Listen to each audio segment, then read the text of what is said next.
आइए देख लेते हैं प्रॉपर्टी से जुड़ी अहम खबरें। देश भर के प्रॉपर्टी बाजार में मंदी की मार, तेजी से डिफॉल्ट कर रहे हैं डेवलपर्स और खरीदार। बैंकों पर होम लोन वसूली का बढ़ रहा है दबाव, ईएमआई नहीं भरने पर हजारों फ्लैट्स और कमर्शियल प्रॉपर्टी की हो रही है नीलामी। ऑफर्स के नाम पर डेवलपर्स बेच रहे हैं घर का सपना, बिल्डर्स घर खरीदारों को दे रहे हैं रेंट और assured return. Mixed land use वाली प्रॉपर्टी में घर खरीदने का अवसर, यमुना एक्सप्रेसवे अथॉरिटी ने पहली बार लॉन्च की स्कीम। तेजी से टूट रहा है अपना घर होने का सपना। महंगाई और रियल एस्टेट सेक्टर में सुस्ती की वजह हजारों घर के ग्राहक बन चुके हैं डिफॉल्टर। घर बुक कराने के बाद ईएमआई ना देने की वजह से बैंक और वित्तीय संस्थानें कर रही हैं घरों की नीलामी।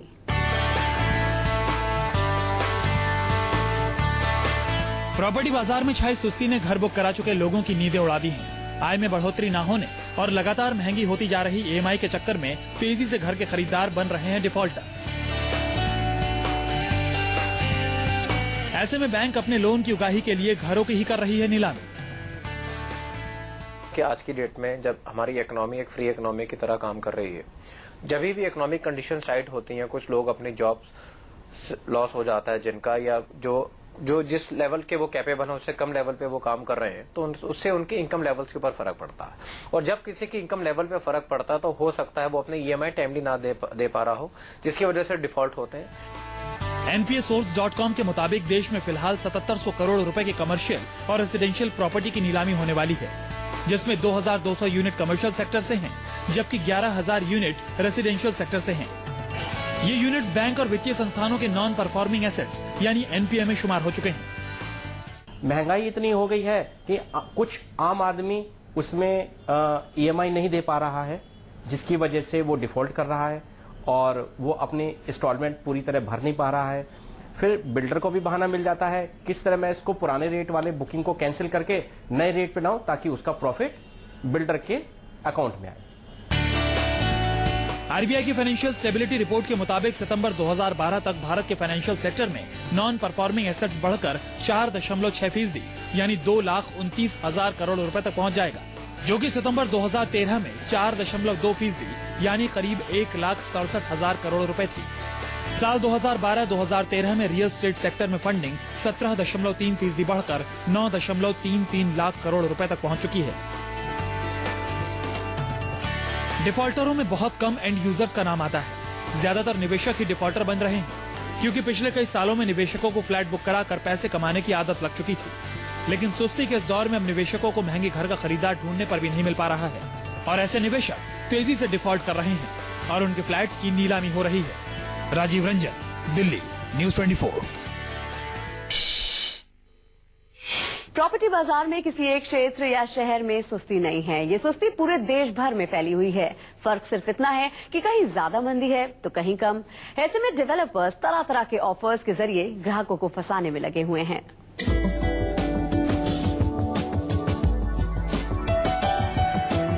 दिन बीत गए, महीने बीत गए, साल बीत गए। इस दौरान बहुत कुछ बदला, लेकिन एक चीज जो नहीं बदला वो है प्रॉपर्टी का बदहाल होता बाजार। प्रॉपर्टी बाजार का बुलबुला साल दर साल बढ़ता जा रहा है। ये बुलबुला कभी भी फूट सकता है। उसके बाद बाजार में सही मायनों में कीमत तय हो पाएगी। लेकिन इस दौरान अपनी अपनी प्रॉपर्टी बेचने के लिए डेवलपर्स ने एड़ी चोटी का पसीना एक कर दिया। बाजार का सेंटीमेंट खराब ना हो ये सोचकर देश के डेवलपर्स सीधे तौर पर कीमतें तो नहीं कम कर रहे, लेकिन दूसरे तरीके से कुछ छूट ग्राहकों को जरूर देते हैं, ताकि एक बार ग्राहक उनके चंगुल में फंस जाए, उसके बाद डेवलपर्स का सारा टेंशन खत्म हो जाता है। फिर कितनी भी ईएमआई हो, उस ग्राहक का फ्लैट बिके या नहीं, इसकी चिंता डेवलपर्स को नहीं होती। अश्योर्ड रिटर्न मेरे हिसाब से बहुत अच्छी चीज है, इसमें कोई कमी नहीं है। बेसिकली होता क्या है, एज ए डेवलपर अगर एक डेवलपर बैंक के पास जाता है तो उसको 18-20% ब्याज पे पैसा मिलता है, तो वो आपको 12 से 14% ऑफर कर देता है उसकी जगह। आप एज ए कंज्यूमर अगर आप बैंक में एफडी कराने जाते हैं तो आपको 6 से 8% मिलता है। सो दोनों के लिए विन विन है। आपको 6-8% की जगह वो 12 से 14% दे देता है डेवलपर, और डेवलपर को 20% की ब्याज की जगह 12 से 14% ब्याज पे मिल जाता है पैसा, तो दोनों के लिए विन विन है। लेकिन इसमें यह देखना बड़ा जरूरी है कि ब्रांड स्ट्रांग होना चाहिए। कल को ये ना हो कि कोई छोटा मोटा डेवलपर हो, फ्लाई बाय नाइट ऑपरेटर हो, वो रात को गायब, 3 महीने रिटर्न दे, आगे रिटर्न ना दे पाए। मुंबई के कुछ डेवलपर्स ग्राहकों को फंसाने के लिए रेंट का भी ऑफर कर रहे हैं। मुंबई के रुस्तम जी बिल्डर्स 2 BHK फ्लैट बुक कराने वालों को 18,000 रुपए तक का रेंट 2 साल तक भरने की गारंटी दे रहे हैं। साथ ही 3 BHK फ्लैट बुक कराने पर 25,000 रुपए प्रति महीने रेंट का वादा कर रहे हैं। ठीक ऐसे ही नोएडा के कुछ डेवलपर्स इन्वेस्टमेंट की गई रकम पर 12% रिटर्न की गारंटी दे रहे हैं। लेकिन इस आश्वासन और गारंटी स्कीम्स को लेने से पहले ग्राहकों को सोचने की जरूरत है। जानकारों का कहना है कि ऑफर्स और छूट के बजाय निवेशकों को एंड यूजर्स को प्रॉपर्टी की कीमतें तय करना चाहिए। लेकिन ये देखने वाली बात होगी कि डेवलपर्स कब कीमतें घटाने को राजी होते हैं, क्योंकि जिस गति से पिछले 3 से 4 सालों में कंस्ट्रक्शन हुआ है, उस गति से उनकी बुकिंग नहीं हो पा रही। ऐसे में देश भर में डेवलपर्स के लाखों फ्लैट्स धूल फाक रहे हैं। ऐसे में कीमतों को रोके रहने की अंतिम सीमा पर डेवलपर्स खड़े हैं, यानी प्रॉपर्टी का बुलबुला काफी बड़ा हो चुका है और ये कभी भी फूट सकता है। राजीव रंजन, दिल्ली, न्यूज़ 24। और अब शुरू करते हैं सवाल जवाब का सिलसिला और आपके सवालों का जवाब देने के लिए हमारे साथ जुड़ चुके हैं प्रॉपर्टी एक्सपर्ट ललित टेकचंदानी जी। ललित जी, बहुत बहुत स्वागत है प्रॉपर्टी 24 में। सबसे पहला सवाल हमसे पूछ रहे हैं अमित शर्मा है दिल्ली से। जी, क्या जानना चाहते हैं अमित आप? मैं एनसीआर में एक प्रॉपर्टी सर्च कर रहा हूँ। मेरा बजट 18 से 20 लाख रुपए का है एंड 2-3 साल बाद मुझे अच्छा रिटर्न मिले, और मुझे किस बिल्डर के साथ जाना चाहिए आपके अकॉर्डिंग? देखिए अमित जी, ये जो आपका जो होराइजन है, जो 2-3 साल का होराइजन है, ये काफी अप्रोप्रिएट होराइजन है। हालांकि अनफॉर्चुनेटली अभी ऐसी सप्लाई मार्केट में है नहीं, और जो भी सप्लाई है वो बहुत लिमिटेड सप्लाई है। और सप्लाई अगर इसमें हम बात करें तो सप्लाई ऐसी नहीं कि आपको 2 BHK या 3 BHK 15 से 20 लाख के ब्रैकेट में मिल जाएगा। कहीं ना कहीं एरिया में, स्क्वायर फुटेज में कोई ना कोई कॉम्प्रोमाइज होगी।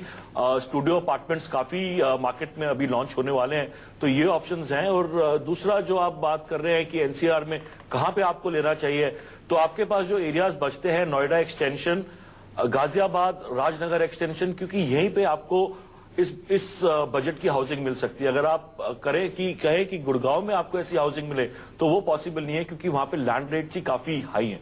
तो जो आपके ऑप्शंस आपके सामने आते हैं वो राजनगर एक्सटेंशन, गाजियाबाद, नोएडा एक्सटेंशन। लेकिन आप कोई भी अगर बिल्डर की अगर आप प्रोजेक्ट में इन्वेस्ट कर रहे हैं तो उसकी जांच पड़ताल एक ड्यू डिलिजेंस होती है, बिल्डर के पास रिकॉर्ड क्या रहा है, क्या प्रोजेक्ट्स रहे हैं, तो थोड़ा सा उस पर आप जरूर ध्यान दीजिएगा। अगला सवाल हमसे पूछ रही है शानू सिंह है पुणे से। क्या जानना चाहती हैं शानू आप? मेरा गुड़गांव सेक्टर 92 में 3 BHK फ्लैट है। अभी हाल ही में मेरा ट्रांसफर दिल्ली हुआ है, इसीलिए मैं उस फ्लैट को बेचने की सोच रही हूँ। अभी फिलहाल में क्या रेट मिल जाएगा? ये आपका क्वेश्चन में ही आपका आंसर है। जो आप रिटर्न की बात कर रहे हैं, तो मेरे हिसाब से आपने जरूर वहां पे मार्केट इवैल्यूएट किया होगा कि आपने किस प्राइस पे वहां पे एंट्री की थी और आज की डेट में क्या प्राइस है, और 100% आपको कुछ ना कुछ उसमें एप्रिसिएशन मिली होगी। लेकिन अगर आप बेचने की बात कर रहे हैं, अगर आपको जरूरत नहीं है या कोई डिस्ट्रेस वाली सिचुएशन नहीं है, तो मेरे हिसाब से इस साल को आप ये पूरा जो 2014 है, एटलीस्ट ये साल उसको होल्ड करके चलिए, बिकॉज अभी मार्केट ऑलरेडी स्लम्प है। हालांकि अगर मैं गुड़गांव की बात करूं तो गुड़गांव में ऐसा अभी कोई इंडिकेशंस आए नहीं है मार्केट सॉफ्ट होने के, लेकिन इस साल में, अभी तो साल स्टार्ट ही हुआ है, साल के बीच तक वहां पे एक मार्केट में सॉफ्टनेस जरूर आएगी।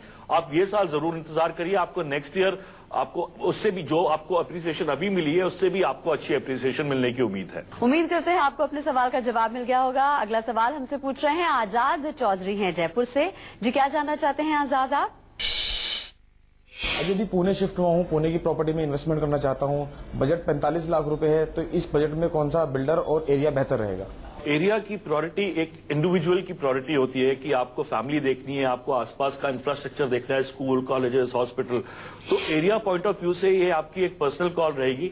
लेकिन पुणे के आउटस्कर्ट्स में काफी डेवलपमेंट आ रही है, जो कि आपका ये बजट है 45 लाख का, काफी एक अच्छा बजट है और उसमें आपको जरूर कोई ना कोई हाउसिंग, अच्छी हाउसिंग मिल सकती है। लेकिन अगर आप इन्वेस्टमेंट पॉइंट ऑफ व्यू से देख रहे हैं या खुद के रहने के पॉइंट ऑफ व्यू से भी देख रहे हैं, जो कि लेटर ऑन एप्रिसिएशन में तब्दील करता है, तो आप वो एरियाज देखिए जहां पे IT, ITS का थोड़ा सा चलन है। बिकॉज क्या हुआ कि पुणे का मार्केट एक ओवररेटेड मार्केट हो गया था, काफी IT, ITS को बूम वहां पे आया, लेकिन एक स्लो डाउन सा आ गया था मार्केट में। लेकिन अगर आप अपनी कॉल लेंगे तो एक ITITS वाले क्षेत्र में जहां पे आसपास ये डेवलपमेंट्स हो रही हो तो वहां पे आप इन्वेस्ट कर सकते हैं। अन्यथा जो पुणे की जो हिस्टोरिकल जो है कि वो एक पेंशनर्स पैराडाइज माना जाता था कि वहां पे लोग रिटायरमेंट के टाइम पे इन्वेस्ट करते थे, कि हालांकि वो सिचुएशन चेंज हो चुकी है और ITITS कंसंट्रेशन ही है वहां पे जो कि रियल एस्टेट ग्रोथ वहां पे तब्दील कर रहा है, तो जरूर ध्यान रखिएगा आप। और एक ईमेल हमें आया है, पंकज है हैदराबाद से। ये जानना चाहते हैं कि गाजियाबाद के इंदिरापुरम में 2 BHK फ्लैट है इनके पास जो पोजेशन के लिए तैयार है। इन्होंने 3 साल पहले 38 लाख रुपए में ये घर खरीदा था। क्या इन्हें रिटर्न के लिए इसे बेच देना चाहिए या फिर इनको आगे इसी में ही निवेश रखना चाहिए? देखिए पंकज जी, आपको बिल्कुल नहीं बेचना चाहिए ये, क्योंकि अभी आप खुशकिस्मत है कि आपको एटलीस्ट पोजीशन वाली स्टेज पे मकान पहुंच गया। कई लोगों के तो पोजीशन क्या, उनकी जो जमीन उन्होंने आज से 5 साल पहले बुक की थी वो जमीन एज इट इज ही है। तो देखिए प्रॉपर्टी में जो आपके जो भी प्रोजेक्ट में आप इन्वेस्ट करते हैं वो स्टेज बाय स्टेज ग्रो करता है। जैसे जैसे स्लैब्स बढ़ती रहती है आप लोगों की भी पेमेंट जाती रहती है और मार्केट में भी थोड़ा सा उसमें पॉजिटिविटी आती है। पोजीशन के टाइम पे आपको एक अप्रोप्रिएट जो कि आप एक प्रॉफिट की उम्मीद लगा के चलते हैं इन्वेस्टमेंट में, वो पोजीशन के टाइम पे दिखता है और वो सामने आता है। लेकिन अभी एक ओवरऑल मार्केट में थोड़ी सी एक स्लो डाउन है। अगर बेचना चाहेंगे आपको तो मेरे हिसाब से कोई अप्रोप्रिएट डील, कोई अच्छी डील नहीं मिल पाएगी। तो जैसे कि मैंने पहले भी कहा था कि ये साल एक इलेक्शन ईयर है, इलेक्शन ईयर के बाद भी मार्केट को कंट्रोल करने में 6-8 महीने लगेंगे। तो उम्मीद है कि दिवाली के आसपास का जो टाइम है वहां पे थोड़ा रियल एस्टेट में हलचल आएगी। तो वो एक ट्रांसलेट करता है कि 1 साल की, अभी आप 1 साल और होल्ड करिए तो 1 साल के अंदर अंदर वहां पे पॉजिटिविटी जरूर आएगी और एक आपके एक अच्छा ऑप्शन है। एक लोकेशन भी अच्छी है, एक सेंट्रिक लोकेशन है, तो मेरे हिसाब से आपको बेचने में दिक्कत नहीं आएगी। और अगला ईमेल हमें भेजा है, राजेश हैं गाजियाबाद से। ये जानना चाहते हैं, राजनगर एक्सटेंशन के पैराडाइज प्रोजेक्ट में 2 साल पहले 42 लाख रुपए में 3 BHK फ्लैट खरीदा था। इस समय उसे बेचने पर इनको कितना फायदा मिल सकता है? देखिए राजनगर एक्सटेंशन की अगर हम बात करें राजेश जी, तो राजनगर एक्सटेंशन की जो डेवलपमेंट आ रही है वो गाजियाबाद के लिए एक नई चीज है, एक जो डेवलपमेंट वहां पे स्टार्ट हुई है।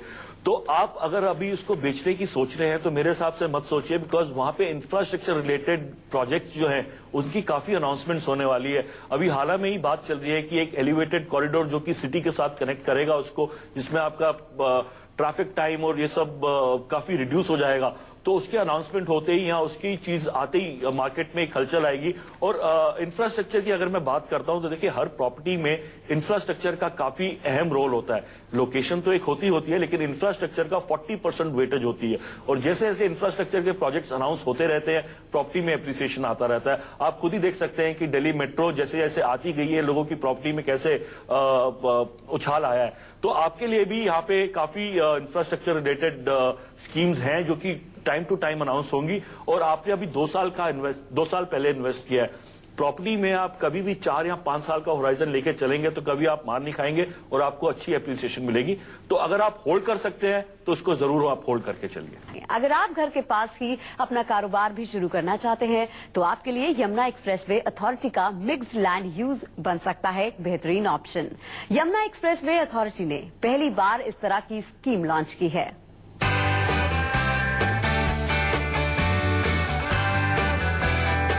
दिल्ली एनसीआर में लाखों लोग अपना आशियाना खरीदने का सपना संजोए हुए हैं, क्योंकि दूसरे शहरों से बड़ी संख्या में लोग काम की तलाश में दिल्ली एनसीआर में आते हैं। लेकिन काम की तलाश खत्म होने के बाद हर इंसान का सपना दिल्ली एनसीआर में ही घर बसाने का होता है। लेकिन हर इंसान चाहता है कि उसका घर ऐसी जगह हो जहां उसे हर तरह की सुविधाएं मिल सके। अगर आप भी दिल्ली एनसीआर में घर बसाने का सपना देख रहे हैं तो यमुना एक्सप्रेसवे अथॉरिटी की मिक्स्ड लैंड यूज स्कीम आपके लिए एक अच्छा ऑप्शन हो सकता है। यमुना एक्सप्रेसवे अथॉरिटी ने ऐसी स्कीम पहली बार लॉन्च की है जिसके तहत आपको residential, industry, commercial, IT, education आदि सभी सुविधाएं एक ही जगह पर मिल सकेंगी। मिक्स लैंड यूज से लोगों को बहुत सुविधा होगी। लोगों के दफ्तर हैं, दफ्तर दूर आने जाने की सारा बचेगा। लोगों जैसे मेडिकल की है, मेडिकल तबीयत खराब हो जाती है, कोई मेडिसिन लेनी है रात को तो बहुत दूर है तो इतने में तो उसे प्रॉब्लम होगी, तो ये सुविधा हो जाएगी। वहाँ जो नागरिक रहेंगे, स्कूल है, बच्चों के स्कूल के लिए भी पास रहेगा, ट्रांसपोर्ट का खर्चा बचता है, ट्रांसपोर्ट बसें इधर उधर जाती हैं तो सड़कों पर भी जाम होता है, तो वहाँ के उन बच्चों को ये भी सुविधा रहेगी कि बसों से निजात मिलेगी। मिक्स्ड लैंड पूल के लिए यमुना एक्सप्रेसवे अथॉरिटी ने यमुना एक्सप्रेसवे के किनारे सेक्टर 24 में 250 एकड़ में टाउनशिप बसाया है, जिसमें लोगों को 10 एकड़ से लेकर 25 एकड़ तक के प्लॉट मिलेंगे। स्कीम के तहत ही कोर एक्टिविटी की इजाजत होगी, जिसमें 91% area institute, industry, IT, warehouse, stamp housing, guest house आदि के लिए होगा, जबकि 9% हिस्से में से 1% एरिया कमर्शियल, 3% रेसिडेंशियल और 5% अन्य किसी प्रकार की फैसिलिटी के लिए होगा। यानी कि आप 10 एकड़ से लेकर 25 एकड़ तक के प्लॉट को मिक्स यूज कर सकते हैं। यमुना एक्सप्रेसवे अथॉरिटी के चेयरमैन के मुताबिक इस स्कीम के लिए जमीन सीधे किसानों से खरीदी गई है। साथ ही अगर जमीन खरीदने के लिए ज्यादा आवेदन आते हैं तो स्कीम का एरिया बढ़ाया भी जा सकता है।